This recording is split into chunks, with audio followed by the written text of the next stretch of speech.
सबै मेरा गुरु। यो कविता काली प्रसाद रिजालले लेख्नुभएको हो र मैले आज गाउन गइरहेकी छु। संसार नै मेरो स्कुल, सबै मेरा गुरु, सबैबाट शिक्षा लिन्छु म त खुरु खुरु।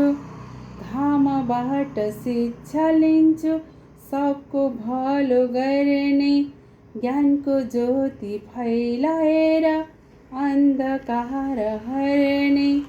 वृक्ष पनि उदारछन्, दिन्छन् मिठो माया, पौरखीलाई फल फुल, बटुवालाई छाया। पर्वतले मलाई पनि शिक्षा दिँदै भन्छ, कर्तव्य र आदेशमा अचल बन्नु पर्छ।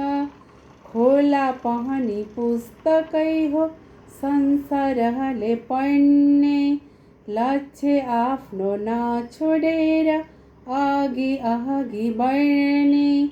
कानै नेर भुनभुनाई माहुरीले भन्छ, एकताले जस्तो सुकै काम पनि बन्छ।